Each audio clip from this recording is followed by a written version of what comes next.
మీ ఎలాంటి వ్యాపార ప్రకటనలకైనా వెంటనే మా ఛానల్ సంప్రదించండి. ప్రస్తుతంతో పాటు ప్రముఖ ఆధ్యాత్మికవేత్త, మంత్రతంత్ర జ్యోతిష్యులు, ఐకాన్ ఆస్ట్రాలజర్ సురేష్ బాబు గారు మనతో ఉన్నారు. గురుగారితో మాట్లాడేద్దాం. నమస్కారం గురుగారు. జై శ్రీమన్నారాయణ. గురుగారు, జూన్ నుంచి డిసెంబర్ వరకు కూడా ధనుసు రాశి వాళ్ళకి ఏ విధంగా ఉంటుంది? మనకి 2026 మరి రెండవ భాగం ఎలాంటి అదృష్టాన్ని ఈ రాశి వాళ్ళకి ఇవ్వబోతుంది? ఓవరాల్గా వీళ్ళు ఎలాంటి జాగ్రత్తలు తీసుకోవాలంటారు? ధనుసు రాశి అనగానే గుర్తొచ్చేది ఏంటంటే కనుక మొండితత్వము, మూర్ఖత్వము, అమాయకత్వము, అలానే స్టాటిస్టిక్స్, వారికి ఉన్నటువంటి మైండ్ సెట్ అంతా కూడా ఒక దాని మీద కేంద్రీకృతం అయ్యేసి ఆ పని చేసేంత వరకు నిద్రపోని తత్వంతో ఉంటుంటారు. ఎవరైనా ఏదైనా మాట్లాడితే నరాలు ఇలా పిక్కుంటుంటారు అనమాట. అలాంటి తత్వం ఉంటుంది. కానీ మనుషులు చాలా మంచివారు, నమ్మొచ్చు వారిని. వాళ్ళు నమ్మితే ఎంత దూరమైనా వాళ్ళు వెళ్తారు అన్నమాట. అలానే జీవితం వాళ్ళది ఎలా ఉంటుందంటే సాఫీగా వెళ్తూ ఉంటుంది.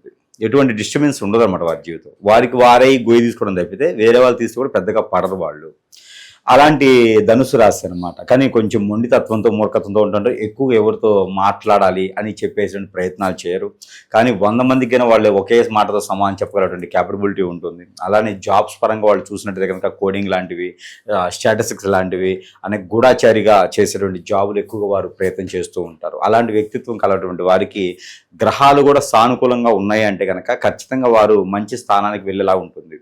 లేదు, గ్రహాలు కూడా వాళ్ళకి తోడుపడలేదు, శోధించలేదు అంటే కనుక కొంచెం ఇబ్బందిగానే వెళ్తూ ఉంటారు అన్నమాట. కానీ ఆగదు, వాళ్ళ బండి ఏమైందంటే ఆగదు, ఒక దగ్గర స్ట్రెబుల్గా వెళ్తూ ఉంటుంది. అలానే వీరికి ఏంటంటే కొంచెం ఒంటి ఊపిరితో ఉంటుంటారు. ఎక్కువగా ఎనర్జెటిక్స్గా ఉండరు వీళ్ళు. కొంచెం ఎక్కువగా వీరు బలంగా ఉండేటువంటి ప్రయత్నం కూడా చేయరనమాట. వారు పుట్టిన దగ్గర నుంచి అదేవిధంగా ఉండేటువంటి తత్వం కూడా ఉంటుంది ఒక్కొరికి. అలానే ఈ రాశి తత్వం ఏంటంటే కొంచెం సన్నగాను, మొండి తత్వంతో అలా ముందుకు వెళ్ళిపోతూ ఉంటాడు. కొంచెం కోపదాయతరం కూడా ఎక్కువ ఉంటుంది వీరికి. నిజాయితీ ఎక్కువ ఉన్న దగ్గర కోపం ఎక్కువ ఉంటుంది.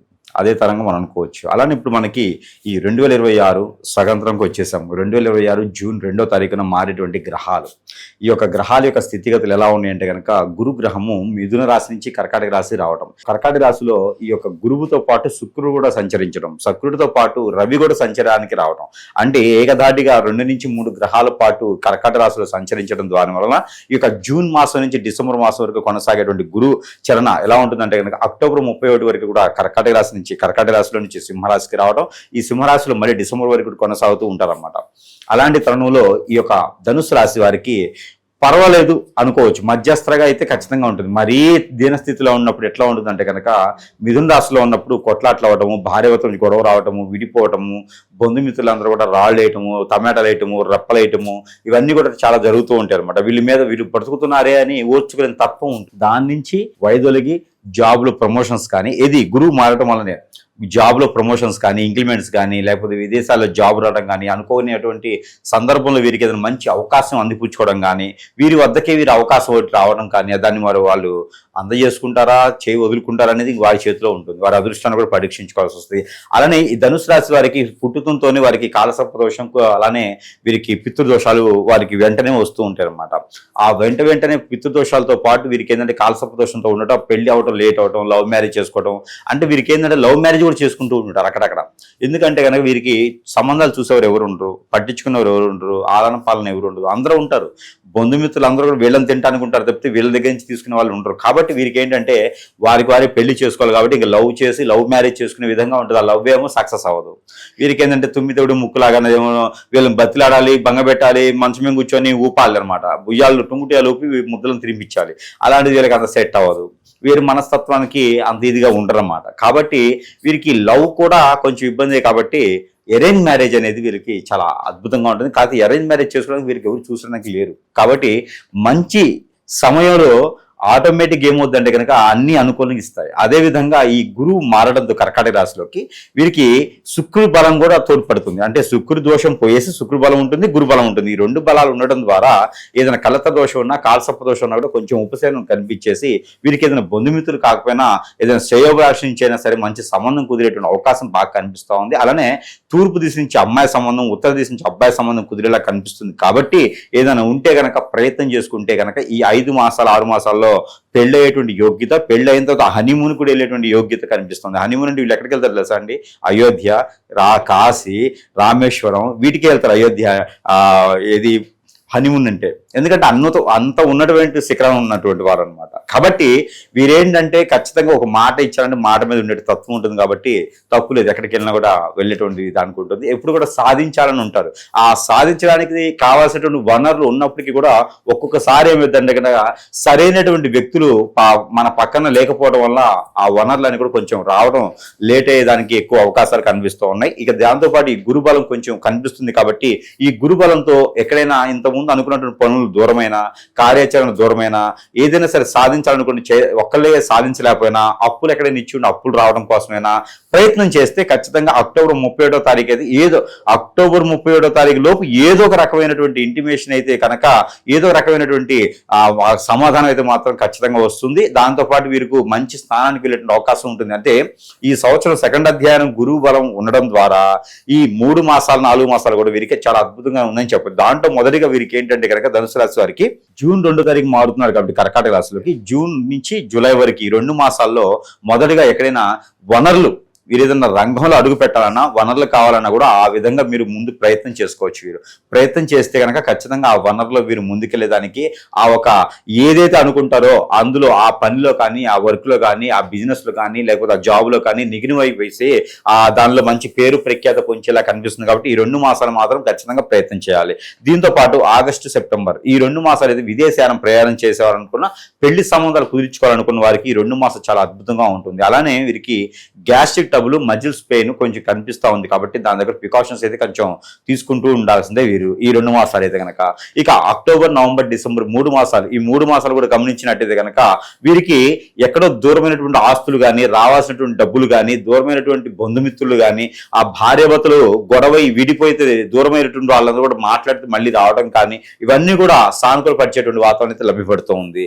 ఇక పోతే వీరికి దీనితో పాటు వనరులు ఏదైనా ఐటీ కంపెనీస్ కానీ, ఫైనాన్స్ కానీ, బ్యాంకింగ్ కానీ, లేకపోతే ఏదైనా స్మాల్ స్కేల్ ఇండస్ట్రీ కానీ, అదేంటే సినీ రంగం కానీ, రాజకీయ రంగం కానీ వీరికి అద్భుతంగా ఉంటుంది. ఈ సంవత్సరంలో ఈ 5 మాసాలు 6 మాసాల్లో కనుక ప్రయత్నం చేస్తే ఎందులో అయితే ఇప్పుడు అడుగు పెడతారో అది చిరస్థాయిగా ఉండిపోతుంది. కాబట్టి ఈ గురుబలం ఉన్నప్పుడు, శుక్రుడి యొక్క శుభదృష్టి ఉన్నప్పుడు ఇవన్నీ మొదలు పెట్టుకుంటే చాలా అద్భుతంగా ఉంటుంది. ఇంకా వీరికి దీని తగ్గట్టుగా రవి బలం కానీ, అంటే రవి యొక్క దశ కానీ, అలానే చంద్రుడి దశ కానీ, గురు మహాదశ కానీ, శుక్రుని యొక్క దశ కానీ నడుస్తున్నప్పుడు అయితే కనుక ఇంకా వీరికి పట్టిందల బంగారమే, ఎవ్వరు వీటిని టచ్ చేయలేరు. ఇక ఇప్పటి వరకు నత్తనడికి నడిచినటువంటి వాళ్ళందరూ కూడా జట్టు కేటగిరీలో ఉన్నటువంటి బుల్లెట్ ప్రూఫ్ ట్రైన్ మన పిఎం గారు ఇవి వచ్చా ఇంకా రిలీజ్ చేసినారో లేదు మరి. ఆ బుల్లెట్ ప్రూఫ్ ట్రైన్ రిలీజ్ అవ్వకముందు వీళ్ళది బుల్లెట్ ప్రూఫ్ ట్రైన్ లాగా ఎవరికి అందకుండా వెళ్ళేటువంటి పరిస్థితి అయితే ఖచ్చితంగా కనబడుతూ ఉంటుంది. గురుగారు అలాగే ఈ నరఘోష నరదిష్ట ఎక్కువగా ఉండటం, శత్రువులు ఎక్కువగా ఉండటం, అలాగే చెడు క్రియలు చేయించడం, ఈ భార్య భర్తలకి మందు పెట్టి వాళ్ళ వైపు లాక్కొని ఏదో అష్టదిగ్బంధనం పాలై కొంతమంది చాలా మంది బాధపడుతున్నారు. మరి దీని పరిస్థితి ఏంటంటారు? ఇది ఏమవుతుందంటే అండి, మనకి చూసినట్టయితే కనుక ఒక ధనుసు రాశిలో సమస్య కాదు ఇది గ్రహాల యొక్క స్థితిగతుల సమస్య కాదు, ఇది దశాంత దశ సమస్య కాదు, ఇది గోచర సమస్య కాదు, నవాంశ సమస్య కాదు, లగ్నాల సమస్య కాదు, ఇది మన జాతక సమస్య కాదు. ఇది అంతా కూడా మానవులు చేయించేటువంటి అత్యాహాస, వారికి ఉన్నటువంటి మన మీద వారికి ఉన్నటువంటి వ్యసనం, రంది, కుళ్ళు, కుతంత్రాలు వీటన్నీ కూడా ఎదుటి వ్యక్తి సుఖంగా ఉంటే ఓర్చుకులేని తత్వం, ఎదుటి వ్యక్తి సరే తన పని తను చేసుకుంటూ ఉండకుండా గెలుపుతూ ఉంటారు అన్నమాట వీళ్ళు. అలాంటి తత్వాలతో ఉన్న వాళ్ళు మనకి మన చుట్టూతూనే ఉంటుంటారు. బంధుమిత్రులు చాలు, ఎవరు అవసరం లేదు నాయన, మనకి బంధుమిత్రులుండే చాలు, మన నాశనానికి వాళ్లే మొదటి పేట వేస్తారు. కాబట్టి అలాంటి వారు ఎవరైనా ఉంటే ఏ రాశి వారికైనా తప్పదని పరిస్థితి అన్నమాట. ఇవన్నీ వీరు జాతక ప్రకారంగా వీళ్ళు వెళ్తూ ఉంటారు. జాతకం లేకుండా వీరు అష్టదిబ్బందిని పాలు చేస్తూ ఉంటారు. ఇప్పుడు బ్లాక్ మ్యాజిక్ వశీకరణ లాంటివి చేయించి ఇలాంటి క్రియలు ఉన్నాయని డౌట్ రావచ్చు. క్రియలు లేకుండా మనం ఎగ్జాంపుల్ అనుకుందాం, ఒక జాతకం తీసుకొస్తే ధనుసు రాశి వాళ్ళ జాతకం చాలా అద్భుతంగా ఉంది. ఈ వయసులో 22 సంవత్సరాల నుంచి 20 సంవత్సరాలు ఉన్నటువంటి ధనుసు రాశి అబ్బాయిదో అమ్మాయి జాతకం తర్వాత వారు వెల్ సెటిల్డ్ అయి ఉండి, ఫ్యామిలీ పెళ్ళి అయి ఉండి, ఒక పాపో బాబో పుట్టి ఉండాలి ఇప్పుడు అని చెప్తాం. జాతకంలో ఉందదే. కానీ అలా కాకుండా వీళ్ళు ఎప్పటికీ చదువుకొని జాబు లేకుండాను, అప్పులు పాలైపోయేసి అందరూ పట్టించుకోకుండాను ఎవరి పని వాళ్ళు చేసుకుంటూ ఉంటుంటారు. మరి ఇప్పుడు దీనికి అర్థమైంది కర్మ అంటారా? కర్మ అంటే ఏంది? మనం రాసుకునేదే కదా కర్మ. అంటే ఇప్పుడు మనం ఆకలి వేస్తుంది, నీ కర్మకి ఏం ఫుడ్ తినకూడదని ఉంటే 3 రోజులు నువ్వు పోతావు. కానీ ఇక్కడ ఏం చేస్తున్నాం మనం? అప్పు తెచ్చి ఉప్పు తెచ్చి తింటున్నాం కదా, అది కర్మ ఎట్లయితుంది? అది కర్మ కాదు కదా. కర్మ అనేది వేరు. మనం చేస్తూ ఉంటే శ్రమకి తగ్గటువంటి కర్మ ఏది లేదు, కష్టపడుతూ ఉంటే కర్మ పోతూ ఉంటుంది. కానీ కొన్ని క్రియలు ఉంటాయి, హిప్నాటిజం, బ్లాక్ మ్యాజిక్ లాంటివి చేపిస్తే అది మనకి కర్మలానే చుట్టుకొని అష్టదిబ్బందిని పాలేసి మనం ఏం చేస్తున్నాం ముందుకెళ్ళలేము, అప్పులు పాలైపోతాము, పేరు ప్రఖ్యాత హోదా డబ్బు పలుకుడు అన్నీ పోతాయి. అసలు జాతకం తగ్గట్టే ఉండదు. ఇవన్నీ కూడా ఏంటంటే జాతకాలు అందరూ చూసి జాతకాలలో లోపం అనుకుంటారు. యజ్ఞ యాగ హోమ జపతపాలు చేయిస్తుంటారు. అలా చేయించడం ద్వారా డబ్బు పోతే తప్పితే, చేయించు అనే వాళ్ళకి డబ్బులు వస్తాయి తప్పితే ఇక్కడ వీళ్ళకేదో ఉపయోగం లేదు. ₹1,00,000 అప్పున్నోడికి ఇంకో 20,000 అప్పు చేసి హోమం చేయిస్తే ప్రయోజనం ఉంది. కాబట్టి అప్పుకి అప్పు అవుతుంది, దానివల్ల ఇబ్బంది పడాల్సి వస్తుంది. హోమం చేస్తే పుణ్యం వస్తుంది కానీ కర్మలు పోవు. హోమం చేస్తే మనకున్నటువంటి ఎనర్జీ లెవెల్స్ పెరుగుతాయి కానీ మనలో జరిగిన చెడు పోదు. కాబట్టి దానికి ముళ్ళుతోనే తీయాలి. అలాగా ఏమైనా జరుగుతున్నాయి అంటే గనక ఖచ్చితంగా జాతకం కాదని తెలుసుకోవాలి ఫస్ట్ ముఖ్యంగాను. అది తెలుసుకున్న తర్వాత ఎక్కడైనా సమీపంలో గురువు మంచివారు ఉంటే, ఈ రోజున మంచివారు గురువులు లేరు వాస్తవంగా. అలా ఏమైనా ఉంటే, లేదంటే కనుక ఖచ్చితంగా స్క్రీన్ మీద కనిపించే నెంబర్తో సంప్రదిస్తే కనుక వారికి ఏదైనా సమస్య ఉంది అంటే అది గ్రహాల వల్ల కాదు, గ్రహాలను మానవుడి వల్ల, మానవ గ్రహం వల్ల అని తెలుసుకొని దానికి పరిష్కార మార్గం చూపించే విధంగా ఉంటుంది. దానితో పాటు దేవుని అనుగ్రహం కూడా ఖచ్చితంగా కావాలి మనకి. దేవుని అనుగ్రహం కన్నా ముందు అందరూ మన దగ్గరికి వచ్చి చేయించుకోవాలని అయితే ఏం లేదు. కాబట్టి ఇక్కడ ధనుసు రాశి వారే కాదు, ఎవరైనా సరే ఏదైనా కావాలంటే కనుక ఖచ్చితంగా మంత్రోచ్చారణ చేసినటువంటి వస్తువులు మన దగ్గర చాలా లభ్యపడుతున్నాయి. కాబట్టి ఎవరికైనా కావాలంటే కూడా మంత్రోచ్చారణ చేసి ఇస్తాము. ఆ సమస్యకు పరిష్కార మార్గం చూపించే విధంగా ఉంటుంది. సరసమైన ధరల్లోనే వారికి లభ్యపడుతుంది. కాబట్టి అలానే ఎవరికైనా సంప్రదించవచ్చు. దానితో పాటు దేవుని అనుగ్రహం ధనుసు రాశి వారికి ఖచ్చితంగా కావాలి. వారు ఏం చేయాలంటే కనుక వారికి ఎఫ్ఐఆర్ చేయగలిగితే కనుక పింక్ డైమండ్ అని ఉంటుంది. ఈ మాసంలో జ్యేష్ఠం ఆషాఢ మాసంలో ఏదైనా ఉంగరాలు పెట్టుకోవాలంటే శ్రేష్టత.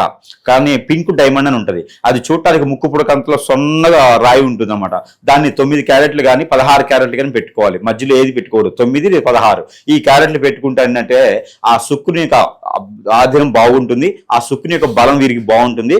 పింక్ డైమండ్ అంటే ఏంటంటే రవి శుక్రుడు ఇద్దరు కలయికతో ఉంటుంది. అందులో గురుబలం ఉంటుంది. కాబట్టి ఈ సమయంలో పెట్టుకుంటే కనుక వారికి అదృష్టం అనేది బాగా యోగిస్తుంది. ఎవరికైనా ఉంగరాన్ని పెట్టుకుంటే ఇబ్బంది అవుతుందంటే స్త్రీలు అయితే కనుక ముక్కు పుడక పెట్టుకోవచ్చు, పురుషులు అయితే కనుక చెవు పాగా పెట్టుకోవచ్చు. ఎందుకంటే చిన్న స్టోనే ఉంటుంది. అది లేదు అంత ఎఫ్ఐఆర్ చేయలేమండి మేము, చాలా అవుతుంది కదా అంటే మన వద్ద స్టోన్స్ చాలా వందల్లోనే ఉంటాయి, ఒరిజినల్ స్టోన్సే ఉంటాయి. దాంతో అది కాదు అంటే కనుక పింక్ మనకి ఖాళీ పింక్ పెట్టుకోవచ్చు. దాన్ని ఏమంటారు రూబీ అంటారు. పింక్ రూబీ పెట్టుకోవచ్చు. ఈ రూబీ వచ్చేసి మీకు చూపుడు వెలికం పెట్టుకోవచ్చు, ఉంగరం వెలికని పెట్టుకోవచ్చు. అదైతే మనకి సెంట్లు లెక్క ఉంటుంది, క్యారెట్ లెక్క ఉంటుంది. 2.5 నుంచి 3 క్యారెట్లు పెట్టుకుంటే కనుక స్త్రీ పురుషులు ఇరువురు కూడా వెండిలోనే చేయించి పెట్టుకోవాలి. దాంతో మన దగ్గర అయితే కనుక యంత్రాలతో పాటు వస్తుంది. అవన్నీ కూడా ఉండేదానికి ఉంటుంది, వెండిలో చేయించి ఇచ్చేదానికి అయితే ఉంటుంది. ఎవరికైనా కావాలంటే కూడా మన సమస్య ఏముంది, పరిష్కార మార్గం ఏంటి, మన జీవితం ఇంకైనా ఎదగాలి అనుకునే ఆలోచన ఉన్నవారు, మొండిగా మూర్ఖంగా నాకేం కాలేదు నేను ఎదిగేవాడు కాదు, నేను ఇంకా ఎదగాలనేటువంటి ఆలోచన వారు ఎవరైనా సంప్రదిస్తే కనుక ఖచ్చితంగా వారికి సమస్యకు పరిష్కార మార్గం చూపించే వదులుతాం వాళ్ళని, లేకపోతే వదిలిపెట్టాం. సమస్య పరిష్కార మార్గం చూపించని వాళ్ళని వదలం. కాబట్టి ఇలాంటివి ఉంటాయి. దీంతో పాటు దేవుని అనుగ్రహం వారికి ఏంటంటే కనుక ఎక్కడైనా దక్షిణామూర్తి ఉన్నా కూడా ఆ దక్షిణామూర్తి అనే దగ్గర ఉండడు. అదృష్టపూర్వకంగా దక్షిణామూర్తి దర్శనం దొరుకుతుంది. అలానే వారికి ఏదైనా కేసర గణపతి కానీ ఎక్కడైనా మర్కత గణపతి కానీ ఉంటే కనుక అక్కడ వారు అభిషేక అర్చనలు చేయించుకోవట్టు. వినాయక స్వామి వారికి వీరి ఆరోగ్యం సహకరించిన మేర 119 గుంజులో తీయాలి. వారు కనీసం వారానికి ఒకసారి అని తీసుకోవాలి. ఈ 6 మాసాలు కూడాను, 6-7 మాసాలు కూడా వారానికి ఒకసారి బుధవారం లేదా శనివారం సరే 119 గుంజుళ్ళు ఖచ్చితంగా తీయాల్సిందే. వారింటే పిల్లలున్న పెద్దలున్న యోగాకి ఎలా అయితే అలవాటు చేస్తామో గుంజులకు కూడా పిల్లలకి అలా అలవాటు చేయాలి. వాళ్ళకి మతంతో, కులంతో, రాశితో, నక్షత్రంతో ఏ సంబంధం లేదు. గుంజుళ్ళు వినాయక స్వామి తీయాలి. వినాయక స్వామి లేకపోతే వారి ఎదురుగా ఏ దేవుడు ఉన్నాడో ఆ దేవుడికి ఎదురుగా పెట్టుకొని గుంజులు తీయాలి. దీనితో వారికి హార్మోన్ ఇన్బ్యాలెన్స్ అయిపోతుంది. వారికి కొన్ని కర్మలు, దరిద్రాలు, అనారోగ్య పాలు ఇంకా ఏదున్నా కూడా తగ్గేదానికి ప్రయత్నం అయితే అవుతుంది. కాబట్టి ఇంకా వారికి ఇది ఉంటుంది, పచ్చకర్పూరం ఉంటుంది. ఈ పచ్చకర్పూరం ప్రతినిత్యం కూడా లేదా 3 రోజులకు ఒకసారి సరే తల చుట్టూ దిష్టి తీసేసుకొని ఎదురుగా పెట్టుకుని కాల్చి వేసేసేయాలి. ఇలాగా ధనుసు రాశి వారు చేసినట్టయితే కనుక కొంతైనా ఉపశమనం లభ్యపడుతుంది. ఇంకా పూర్తిగా ఉపశమనం పొందాలి అనుకున్న వారు ఎవరైనా ఉంటే కూడా ఖచ్చితంగా సంప్రదించవచ్చు. మంచి విశ్లేషణ అందించారు. ఈ రాశి వాళ్ళకి రాబోయే కాలం ఏ విధంగా ఉండబోతుందో. ధన్యవాదాలు.